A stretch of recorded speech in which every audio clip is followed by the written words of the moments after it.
അവരെ ഇറക്കി വിട്, ഇങ്ങോട്ട് ഇറക്കി വിട്. ഞങ്ങൾക്ക് കാണാവരെ ഇങ്ങോട്ട് ഇറക്കി വിട്. ഞങ്ങൾ സംസാരിക്കാം. ഇങ്ങോട്ട് ഇറക്കി വിട്. എന്തിനാ എന്റെ വീട്ടിൽ ഒരു ശബ്ദം ഉണ്ടാക്കുന്നത്? അപ്പൊ താഴെന്ന് പറഞ്ഞില്ലേ പ്രശ്നം?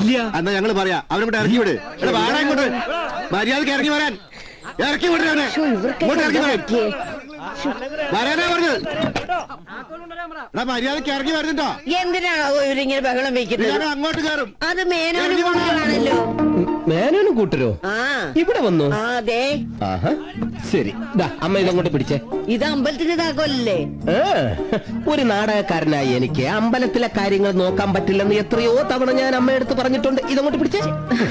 അപ്പോ അമ്പലത്തിലെ കാര്യങ്ങളൊക്കെ മണിയുടെ അമ്മ അറിഞ്ഞില്ലേ? എന്താ? അതെ, അതൊക്കെ വർഷ സമയമെടുത്ത് അമ്മയോട് കാര്യങ്ങൾ പറഞ്ഞ് മനസ്സിലാക്കിയാ മതി. ഇന്നു മുതൽ ഞാൻ പഴശ്ശി തമ്പുരാനായിട്ടൊന്ന് മുഴുകട്ടെ. പോട്ടെ അമ്മ. അങ്ങോട്ട് ഇറങ്ങി വരാനാ പറഞ്ഞത്. ഇങ്ങോട്ട് വാടാ. ഈ താക്കോൽ ഇവർക്ക് കൊടുത്തേ. ഇതാണ് കാര്യം. ചാവി കിട്ടി. അവരെ ഞങ്ങൾ എടുത്തോളാം. വരടാ. ഇറച്ചി, നല്ല ഇറച്ചി, മനുഷ്യനെ മയക്കണ ഇറച്ചി, ഇത് മനുഷ്യനെ കുരുക്കണ ഇറച്ചി, ഇറച്ചി, നല്ല ഇറച്ചി. കോഴിക്കോട്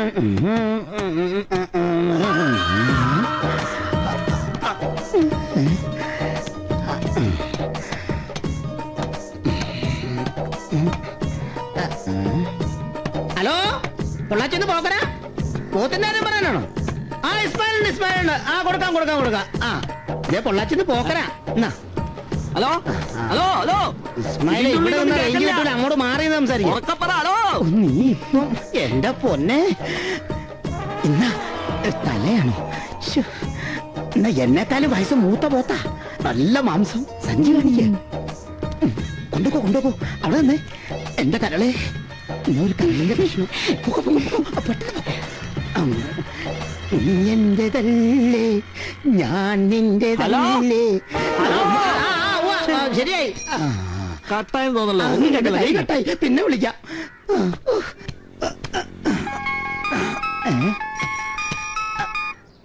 പൊള്ളാച്ചിന്ന് പോക്കരാ. നീയായിരുന്നോ? ഞാൻ പോരാടാ. ഞാൻ പോരാടാ. ഇതൊന്ന് തീർത്തിട്ട് പോടാ. അതെ, എനിക്ക് ഒരു കിലോ ഇറച്ചിയല്ല വിഷയം. എന്റെ നാടകം എനിക്ക് കാര്യം. അറിയോ? നീ ആർക്കാണെ വെട്ടി ഇറങ്ങിട്ട് കൊടുക്കും. അവന്റെ ഒരു ഇറച്ചി.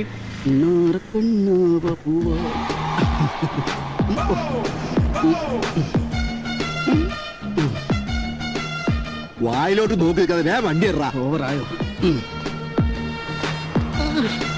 ഉള്ളത് കൊണ്ട് ഓണം പോലെ.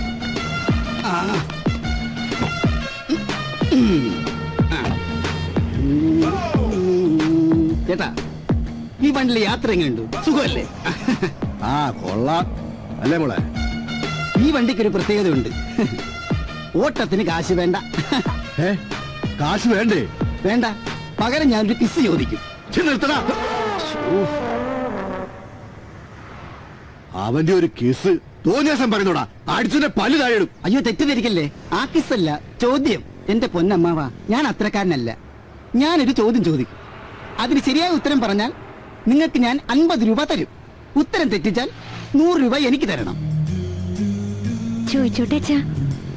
എന്നാ ചോദിച്ചോ. ആദ്യത്തെ ചോദ്യം, സുന്ദരികളും സുന്ദരന്മാരും എന്നുള്ള നോവൽ എഴുതിയത് ആര്? വേഗം പറഞ്ഞോ. ഇല്ല. കൺഗ്രാജുലേഷൻസ്. എന്റെ 50 പോയി. 50 രൂപ. അടുത്ത ചോദ്യം ചോദിക്കട്ടെ. എന്റെ ഉപ്പുപ്പായ്ക്കൊരു ആനയുണ്ടായിരുന്നു. എന്നിട്ട് എന്തിനാണ് നീ വണ്ടി ഓടിക്കുന്നത്? പാപ്പാനായ പോരെ? അതല്ലെന്നേ. ആ പുസ്തകത്തിന്റെ രചയിതാവ് ആരാണ്? അതാണ് ചോദ്യം. ഇല്ല. പറഞ്ഞോ. അത് എം.ടി. വാസുദേവൻ നായർ. ഉത്തരം തെറ്റിപ്പോയി. ശരിയായിട്ടുള്ള ഉത്തരം വൈക്കം മുഹമ്മദ് ബഷീർ. അപ്പൊ 100 രൂപ എടുത്തോ. വേഗം വിട്. അങ്ങോട്ട് തരാൻ ഒരു പ്രയാസം ഇല്ലായിരുന്നു. പിന്നെന്താ ഇങ്ങോട്ട് തരാൻ ഇത്ര പ്രയാസം? അപ്പോ എനിക്ക് കൺഗ്രാജുലേഷൻസ്. അയ്യോ, ഞാനൊരു കാര്യം മറന്നു. സൈഡിലേക്ക് ഒതുക്കി തരാം. നിങ്ങളൊന്ന് ഇറങ്ങി.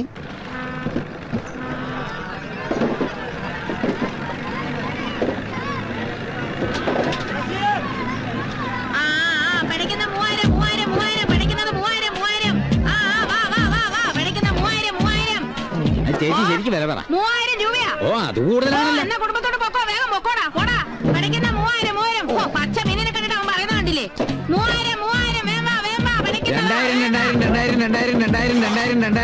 നിനക്ക് വേണ 2000 നീ എനിക്ക് കുറച്ച് കാശ് തരാണ്ടല്ലോ. പറ്റില്ലെഴുതിക്കോ പറ്റില്ലെഴുതിക്കോ പറ്റെങ്കിൽ പറ്റി എടുത്തോണ്ട് പോക്കാ ഒന്ന് അങ്ങോട്ട് പൊക്കിക്കൊടാ. നീ എന്താണ് നോക്കിക്കണ അങ്ങാട് കോരി നന്നായിട്ട് കോരി എടുക്കടാ. ആ ചതയ്ക്കരുത്. നിക്ക് നിക്ക് നിക്ക്, എനിക്ക് നീ കാഴ്ച തരാനുണ്ട്. എന്നിട്ട് അപ്പുറത്ത് പോയി മീൻ വാങ്ങിച്ചല്ലോടാ. അത് കടം കിട്ടുന്ന എവിടെയും ഞാൻ പോയി വാങ്ങിക്കും. എന്റെ പൂജാമോളന്ന് എസ് ഐ വന്നോട്ടടാ, നിന്നെ കാണിച്ചു തരാവടാ. അപ്പൊ ഞാനവിടെ എത്തൂലേ? പിന്നെ നിന്നെ ഒട്ടും ഇറക്കടാ. പിന്നെ എടാ ഇറക്കാൻ. ഒന്ന് ആ, ചെയ്യാം. ഇറക്കടാ മീന്. ഇന്നാ ഇറക്കി. മാന്യരെ, കഴിഞ്ഞ സുനാമി ദുരന്തത്തിൽ അച്ഛനും അമ്മയും നഷ്ടപ്പെട്ട അമ്പിളി എന്ന പെൺകുട്ടിയുടെ വിവാഹ ധനശേഖരണാർത്ഥം കുറുക്കന്തറ തിയേറ്റേഴ്സ് അവതരിപ്പിക്കുന്ന പഴശ്ശിത്തമ്പുരാൻ എന്ന നാടകത്തിനുള്ള സംഭാവന ജനഹൃദയങ്ങളിൽ നിന്നും സ്വീകരിക്കുന്നതാണ്. ഈ നാടകം പ്രശസ്ത സംവിധായകൻ പ്രേം ലൂയിസ് സംവിധാനം ചെയ്യുന്നു. അതുകൊള്ളാം, ഗംഭീരമായിട്ടുണ്ട്. അപ്പൊ എത്ര ആർക്കെ എഴുതുന്നുണ്ട്? ആർക്കെ നേർ സാറ് വിദേശ മലയാളിയല്ലേ, 1000 രൂപ ഒട്ടും കുറയ്ക്കണ്ട. പിന്നെ ആർക്കെ സാർ അമേരിക്കയിലെ പഴശ്ശിരാജാവിന് ഒരു കളി ബുക്ക് ചെയ്ത തമ്പുരാനല്ലേ? ആ തമ്പുരാൻ, പഴശ്ശി തമ്പുരാൻ. അതെ. എന്നാ നാടകമെന്നറിയാം ഞങ്ങളുടെ. സാറിന്റെ ഭാര്യ അമേരിക്കയിലായി പോയത് കഷ്ടായി പോയി. അതെന്താ? അല്ലെങ്കിൽ സാറിന് ഒരു ഫാമിലി പാസ് തരായിരുന്നേ. അതെ അതെ, അതൊന്നും വേണ്ട. ഏതായാലും സുനാമി ദുരന്തത്തിൽപ്പെട്ട ഫാമിലിയുടേതല്ലേ, ഒരു 10 എഴുതിക്കോ. എടാ 10 അല്ലടാ 10000.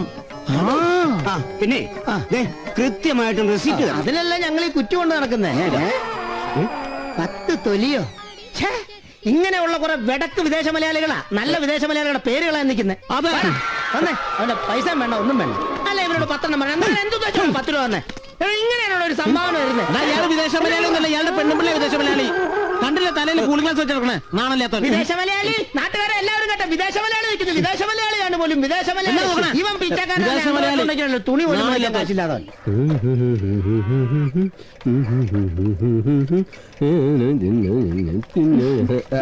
നാടകത്തിന് വേണ്ടിയുള്ള നെട്ടോട്ടായിരിക്കും അല്ലേ മണി? എന്ത് പറയാനാ വർഷേ, എല്ലാ വർഷത്തെയും പോലെ ഷേക്സ്പിയറിന്റെ നാടകമായിരുന്നെങ്കിൽ ഡ്രസ് എല്ലാം ക്ലബിലുണ്ടായിരുന്നു. ഇതിപ്പോ പഴശ്ശി തമ്പുരാനല്ലേ. അമ്പലത്തിലെ ശാന്തിപ്പുളി മുടക്കിയിട്ട് ഇതിനൊക്കെ ഇറങ്ങി തിരിക്കണോ? എന്താ അഭിനയം അത്ര മോശപ്പെട്ട തൊഴിലാണോ? നോക്കിക്കോ, ഞാൻ അഭിനയിച്ച് ഒരിക്കൽ അഭിനയത്തിന്റെ ചക്രവർത്തി പദത്തിലെത്തും. അന്നെല്ലാ സൗഭാഗ്യങ്ങളും എന്നെ തേടിയെത്തും. അതുവരെ നല്ലപോലെ ഒന്ന് കഷ്ടപ്പെടണം. ദാ നോക്ക്, എന്റെ മുഖത്ത് ഭാവങ്ങൾ മിന്നി മറയുന്നത്.